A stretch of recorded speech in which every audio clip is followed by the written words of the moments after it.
मुख्यमंत्री योगी आदित्यनाथ हिमाचल के दौरे पर हैं और इस वक्त वो कांगड़ा में मौजूद हैं। क्या कुछ कह रहे हैं, सुनिए। भारत के अंदर एक विकसित भारत के लिए कार्य करना और अगर कहीं भी गुलामी का कोई अंश रह गया है तो उसको सदैव के लिए समाप्त करना, ये भारतीय आज का एक नया संकल्प भारत का है। और इस नए संकल्प के साथ आप सबको जोड़ने के लिए आज हम सब आए हैं। और मुझे तो आश्चर्य होता है कि इस देवभूमि में कांग्रेस कैसे है।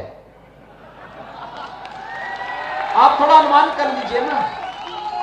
उत्तर प्रदेश 25 करोड़ की आबादी का राज्य है, 403 विधानसभा है उत्तर प्रदेश में, और कांग्रेस के बाद कितनी सीट है मालूम है? 2।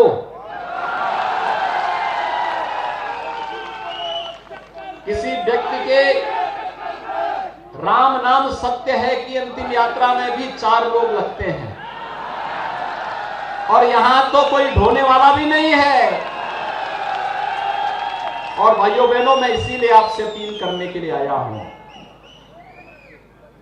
जो आपकी आस्था को सम्मान न दे सकता हो, जो विकसित भारत के सपने में सहभागी न बन सकता हो, जो सुरक्षा की गारंटी न दे सकता हो, जो नौजवानों के हितों के साथ खिलवाड़ करता हो, बहन बेटियों की सुरक्षा का सम्मान न कर सकता हो, उसको समर्थन देने की कोई आवश्यकता नहीं, कोई आवश्यकता नहीं। भाइयों बहनों, कांग्रेस हमेशा कांग्रेस का हाथ माफियाओं के साथ रहा है। और अब तो उत्तर प्रदेश में सभी आस्था के स्थल एक नई आभा के साथ, नए काया और कलेवर के साथ वैश्विक मानचित्र पर छा रहे हैं। आप याद करिए, काशी में अकेले सावन के महीने में 1 करोड़ श्रद्धालु आए थे। 1 करोड़ श्रद्धालु काशी में।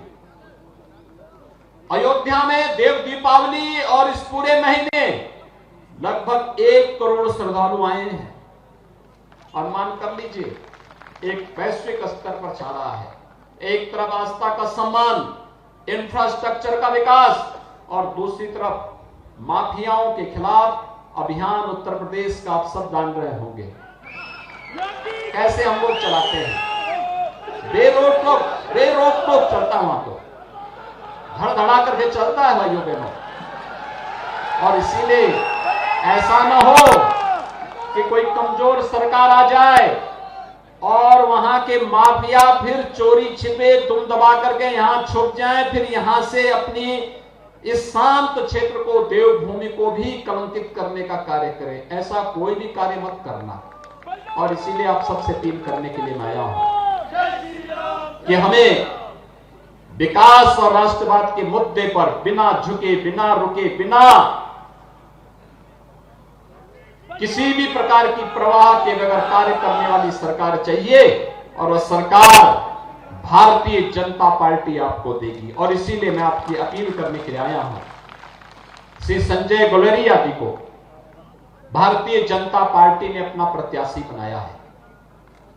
भाइयों बहनों, मैं इस अवसर पर वर्तमान विधायक श्री अर्जुन ठाकुर जी का अभिनंदन करता हूं कि स्वयं इस मंच पर आकर के उन्हें अपना समर्थन देने के लिए आए हैं। यह भारतीय जनता पार्टी का कार्यकर्ता ही है, जिसके लिए देश पहले,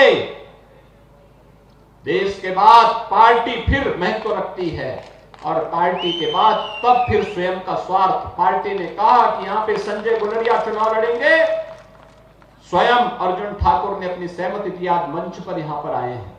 मैं उनका अभिनंदन करता हूं और आप सबसे अपील करता हूं कि भाइयों बहनों, 12 नवंबर को चुनाव होंगे, और 12 नवंबर के चुनाव में आप सभी लोगों से अपील करूंगा, स्वयं संजय गुलेरिया बनकर के हमें भारी बहुमत से चुनाव जिता करके भेजना है यहां से भारतीय जनता पार्टी के चुनाव चिन्ह कमल की फूल पर। और भाइयों, तो मुख्यमंत्री योगी आदित्यनाथ को आप सुन रहे थे, उन्होंने कांग्रेस पर निशाना साधा। इतना ही नहीं, उन्होंने कहा कि भारतीय जनता पार्टी को मौका दे, भारतीय जनता पार्टी को ज्यादा से ज्यादा वोट दे, एक बार फिर से हिमाचल में बीजेपी की सरकार बनेगी, ये मुख्यमंत्री योगी आदित्यनाथ ने कहा है।